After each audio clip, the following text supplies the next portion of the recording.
ಒಂದು ರೀತಿ ಪ್ಲೆಷರ್ ಅಂತ ಅನ್ಸ್ಬೋದು, ಹಾನರಬಲ್ ಅನ್ಸ್ಬೋದು. ನಿಮಗೆ ಈ ರೀತಿಯ ಒಂದು ಪಾಸಿಟಿವ್ ವೈಬ್ಸ್ ನಿಮ್ಮ ಫಸ್ಟ್ ಸಿನಿಮಾದಿಂದನೇ ಸಿಗ್ತಾ ಇದೆ. ನಾನು ಅದನ್ನ I consider my self very lucky ಆ ವಿಷಯದಲ್ಲಿ.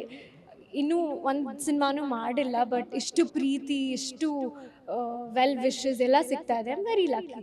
ನೀವು ಜೊತೆಗೆ ನಿಮ್ಮ ಸಹೋದರಿ ಸಹ ಒಂದೇ ಪೀರಿಯಡಲ್ಲಿ ಇಂಡಸ್ಟ್ರಿ ಕಾಲಿಡ್ತಾ ಇದ್ದೀರಾ. ಸೊ ಏನು ಹೇಳ್ತೀರಾ ನಿಮ್ಮ ಸಹೋದರಿಗೂ?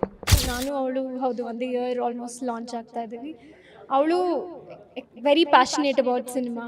ಅಡಿ ಬರಹ ಒಂದಿದೆ ಸಿಟಿ ಲೈಟ್ಸ್ಗೆ, ಜವಾಬ್ದಾರಿ ದೀಪಗಳು ಅಂತ. ಜವಾಬ್ ಅಂದರೆ ಉತ್ತರ ಅಂತಲೂ ನಾವು ಅನ್ಕೋಬೋದು ಹಿಂದಿಯಲ್ಲಿ, ಜೊತೆಗೆ ಜವಾಬ್ದಾರಿ ಅಂತ ಹೇಳಿದ್ರೆ ಆಸ್ ಎ ರೆಸ್ಪಾನ್ಸಿಬಿಲಿಟಿ ಅಂತ. How do you explain this? ನನ್ನನ್ನು ಕೇಳಿದ್ರೆ ನೀವು ಪೋಸ್ಟರ್ಸ್ ನೋಡಿದ್ದೀರ, ಹೌ ನನ್ನ ಫಸ್ಟ್ ಲುಕ್ ಪೋಸ್ಟರಲ್ಲಿ ಜಸ್ಟ್ ಯಂಗ್ ಗರ್ಲ್ ನಡ್ಕೊಂಡು ಬರ್ತಾ ಇದ್ದಾಳೆ, ತುಂಬ ಜವಾಬ್ದಾರಿ ಹೊತ್ಕೊಂಡು ಒಂದು ಬೆಂಗಳೂರು ನಗರಕ್ಕೆ ಬಂದಿದ್ದಾಳೆ. ಅದರ ಸುತ್ತಮುತ್ತ ನಡೆಯುವಂಥ ಕತೆ. ಯೂಶಲಿ ಫಸ್ಟ್ ಸಿನಿಮಾ ಅಂದರೆ ಕಮರ್ಷಿಯಲ್ ಬರ್ತಾರೆ, ಗ್ಲಾಮರಸ್ ಆಗಿ ಬರ್ತಾರೆ ಅನ್ನೋವಂಥದ್ದು ಒಂದು ಎಲ್ಲರೂ ಥಾಟ್ ಅಂದ್ಕೊಂಡಿರ್ತಾರೆ. ಬಟ್ ನೀವು ಒಂದು ವಿಭಿನ್ನ ಕತೆ, ಒಂದು ಕಂಟೆಂಟ್ ಓರಿಯೆಂಟೆಡ್ ಆಗಿ ಬರ್ತಾ ಇರುವಂಥದ್ದು. ಅಂದ್ಕೊಂಡಿದ್ದಾರೆ ಈ ರೀತಿ ಕತೆ ನನ್ನ ಆಯ್ಕೆ ಮಾಡ್ಕೊಂಡು ಬರುತ್ತೆ, ಅಪ್ಪನೇ ಡೈರೆಕ್ಟ್ ಮಾಡ್ತಾರೆ? ಖಂಡಿತ ಅಂದ್ಕೊಂಡಿರಲಿಲ್ಲ, ಆ್ಯಕ್ಚುಲಿ ಇಲ್ಲ.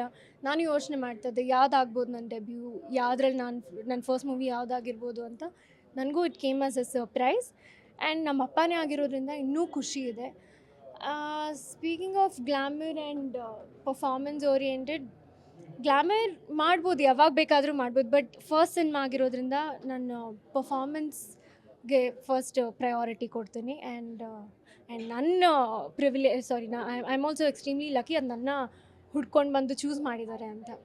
ನೀವು ಒಂದು ಅಬ್ಸರ್ವ್ ಮಾಡಿದರೆ ದೊಡ್ಡ ಮನೆ ಫ್ಯಾಮಿಲಿ ಹೀರೋ ಯಾರು ಬರ್ತಾರೆ, ಕುಡಿಯೋ ಅವ್ರ ಜೊತೆ ಆ್ಯಕ್ಟ್ ಮಾಡಿದೋ ಫಸ್ಟ್ ಹೀರೋಯಿನ್ಸ್ ಎಲ್ಲ ಸೂಪರ್ ಹಿಟ್ ಆಗಿದ್ದಾರೆ ಇಂಡಸ್ಟ್ರಿನಲ್ಲಿ. ರಮ್ಯಾ ಅವ್ರು ಇರ್ಬೋದು, ರಕ್ಷಿತಾ, ಈ ರೀತಿ. ಸೊ ನೀವು ಕೂಡ ಈಗ ವಿನಯ್ ಅವ್ರ ಜೊತೆ ಆ್ಯಕ್ಟ್ ಮಾಡ್ತಿರೋ ಅಂಥದ್ದು, ಇದು ನಿಮ್ಮ ಚೊಚ್ಚಲ ಸಿನಿಮಾ. ನೀವು ಹೇಳ್ದಂಗೆ ಆದರೆ I am very lucky that way also. Vinay ಅವರು ಕೂಡ very good actor, very nice human being most of all. ತುಂಬ ಖುಷಿ ಇದೆ. ಸೊ ಚೊಚ್ಚಲ ಸಿನಿಮಾ ಅಂದ ತಕ್ಷಣ ಇಂಡಸ್ಟ್ರಿಗೆ ಸ್ಟಾರ್ ಕಿಡ್ಸ್ ತುಂಬ ಈಸಿಯಾಗಿ ಬಂದುಬಿಡ್ಬೋದು, ತುಂಬ ಬೇಗ ಬೆಳೀತಾರೆ. ಯಾಕಂದರೆ ಅವ್ರಿಗೆ ಆಪರ್ಚುನಿಟೀಸ್ ಇರ್ಬೋದು, ಪ್ರೊಡ್ಯೂಸ್ ಮಾಡೋವಂಥವ್ರು ಇರ್ಬೋದು, ಬೇಗ ಸಿಗ್ತಾರೆ.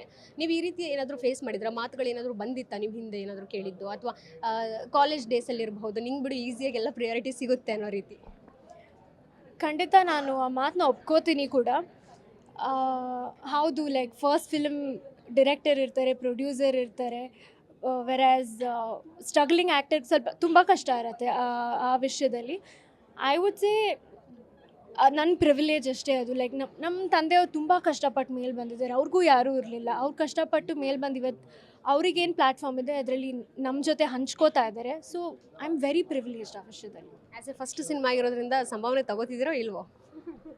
ನಮ್ಮ ಡಿರೆಕ್ಟರ್ ಕಮ್ ಪ್ರೊಡ್ಯೂಸರ್ನ ಕೇಳಬೇಕು ನೀವು. Okay, very all the best ನಿಮ್ಮ ಸಿನಿಮಾಗೆ. ಹಾಗೆ ಫರ್ದರ್ ಪ್ರಾಜೆಕ್ಟ್ಸ್ ಏನಾದರೂ ಲೈನಪ್ ಆಗ್ತಾ ಇದೆಯಾ, ಹೇಗೆ? ಫಸ್ಟ್ ಸಿಟಿ ಲೈಟ್ಸ್, ಆಮೇಲೆ ಎವ್ರಿಥಿಂಗ್ ಎಲ್ಸ್ ಹೇಳ್ತೀವಿ. Thank you so much. ಇದಿಷ್ಟು ನಟಿ ಮೋನಿಶಾ ಅವರ ಮಾತಾಗಿತ್ತು. ಕ್ಯಾಮ್ರಾ ಪರ್ಸನ್ ಅಜಯ್ ಜೊತೆ ಕೀರ್ತಿ ಪಾಟೀಲ್, ಗ್ಯಾನ್ಚಿ ನ್ಯೂಸ್, ಬೆಂಗಳೂರು. ಗ್ಯಾರಂಟಿ ನ್ಯೂಸ್, ಸುದ್ದಿ ಖಚಿತ, ನ್ಯಾಯ ನಿಶ್ಚಿತ.